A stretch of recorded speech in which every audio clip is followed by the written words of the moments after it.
નમસ્કાર દર્શક મિત્રો, સ્વાગત છે આપણી યુટ્યુબ ચેનલ સ્ટોક એનાલિસિસમાં। શેર બજારમાં સારી રીતે જાણકાર અને એક્સિસ સિક્યુરિટીઝ સાથે સંકળાયેલા રાજેશ પાલવિયાએ બજારના 3 શેરો ઉપર સટ્ટાબાજીનું સૂચન કર્યું છે। એક્સપર્ટ પાલવિયાએ આ ત્રણેય શેરો પર ટાર્ગેટ ભાવ અને સ્ટોપ લોસ પણ નક્કી કર્યા છે। ચાલો જાણીએ। તો પહેલો સ્ટોક છે ટાટા સ્ટીલ। એક્સપર્ટ પાલવિયાને ટાટા સ્ટીલનો સ્ટોક વધુ આકર્ષક લાગે છે। તેણે ₹112ના સ્ટોપ લોસ સાથે શેર પર ખરીદી કરવાની ભલામણ કરી છે। તેણે ટાર્ગેટ પ્રાઇસ તરીકે ₹125 આપ્યા છે અને સ્ટોકની ટેકનિકલ બાજુએ નિષ્ણાંતોએ વધુમાં કહે છે કે આ સ્ટોક તેના પ્રતિકારક ઝોનમાંથી બહાર આવ્યો છે। આગામી સમયમાં સ્ટોક ઉપર તરફ જવા આગળ વધે તેવી શક્યતા તેમણે વ્યક્ત કરી છે। તમને જણાવી દઈએ કે ટાટા સ્ટીલ મેટલ સેક્ટરમાં કામ કરે છે। તો બીજો સ્ટોક છે ઓબેરોય રિયલ્ટી।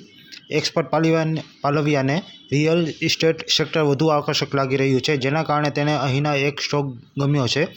નિષ્ણાંતને ઓબેરોય રિયલ્ટી પર ₹1130ના સ્ટોપ લોસ સાથે ખરીદીની ભલામણ મળી છે।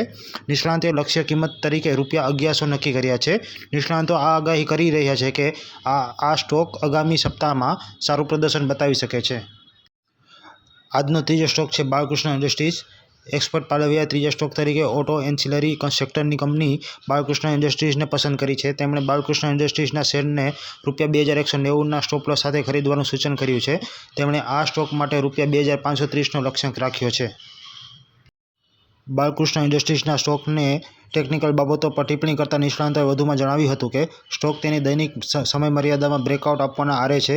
નિષ્ણાંતો આગાહી કરી રહ્યા છે કે સ્ટોક આગામી સપ્તાહમાં સારું પ્રદર્શન બતાવી શકે છે। આ બધા સિવાય નિષ્ણાંતો ઓટો અને ઓટો એન્સિલરી સેક્ટરને આકર્ષક માને છે। તો આજના ચોથા શેર વિશે વાત કરીએ, જે છે અશોક લેલેન્ડ। કેટલાક સમયથી ડિફેન્સ સેક્ટરની કંપનીઓ અને તેનાથી સંબંધિત બિઝનેસ કરતી કંપનીઓના શેરમાં હલચલ મચી ગઈ છે। સોમવારે બપોરે રક્ષા મંત્રાલય સાથે જોડાયેલા એક સમાચાર સામે આવ્યા છે। સંરક્ષણ મંત્રાલયે અશોક લેલેન્ડને ₹800 કરોડનું કામ આપ્યું છે। આ નિર્ણય સામે આવ્યા બાદ અશોક લેલેન્ડના શેરમાં 1%થી વધુનો વધારો જોવા મળ્યો છે।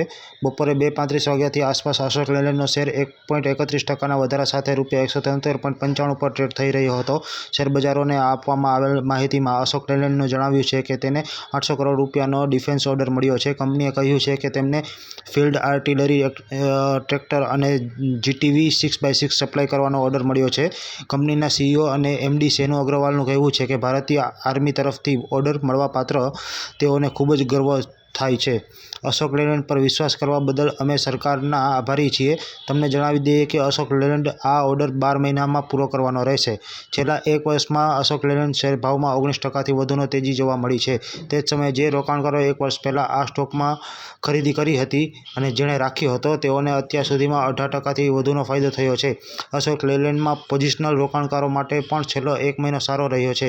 આ સમયગાળા દરમિયાન કંપનીના શેર 3%થી વધુમાં વધુ સફળ રહ્યા છે। તમને જણાવી દઈએ કે કંપનીને ઓર્ડર મળ્યા બાદ સોમવારે શેર ₹174.60ની 52 સપ્તાહની ટોચે પહોંચી ગયો હતો। હવે આપણા પાંચમા સ્ટોક તરફ આગળ વધીએ। આપણો પાંચમો સ્ટોક છે અદાણી ગ્રુપ। ગૌતમ અદાણી ગ્રુપના શેરમાં સોમવારે તોફાની વધારો જોવા મળ્યો હતો। જૂથની કંપની અદાણી એન્ટરપ્રાઇઝનો શેર સપ્તાહના પ્રથમ ટ્રેડિંગ દિવસે 3%થી વધુ વધીને ₹2459 થયો હતો। આ સિવાય ગ્રુપના અન્ય શેર્સમાં પણ જબરદસ્ત ખરીદી જોવા મળી હતી। જૂથના અન્ય શેર્સની વાત કરીએ તો અદાણી પોર્ટ્સ અને special economic zone 1.63%, Adani Wilmar 2.38%, Adani power 2.27%, Adani transmission 2%, Adani total gas 2.19%, Adani green 0.74%, ACC 1.41%, Ambuja cement 0.29% અને NDTV 5% સુધી વધ્યો હતો। તેજી માટેનું શું કારણ છે, ચલો જાણીએ।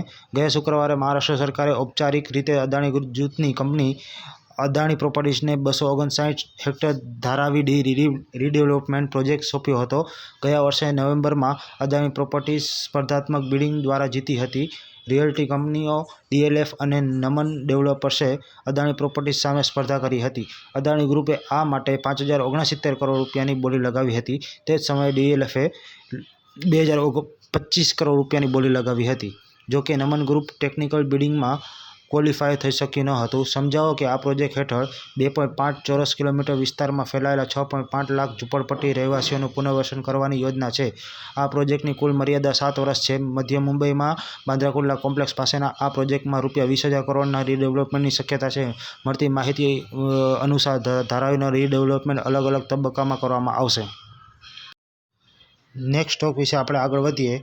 એચડીએફસી બેંક Q1 પરિણામો 2023.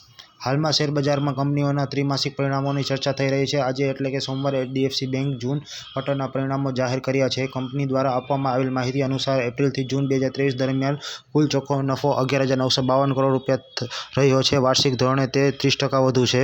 એચડીએફસી બેંકની કમાણીમાં પણ વધારો જોવા મળ્યો છે. આ સમયગાળા દરમિયાન કંપનીની કુલ આવક રૂપિયા 57,817 કરોડ રૂપિયા રહી છે, જે ગયા વર્ષના સમાન માસિક ત્રિમાસિક ગાળા કરતાં 39% વધુ છે.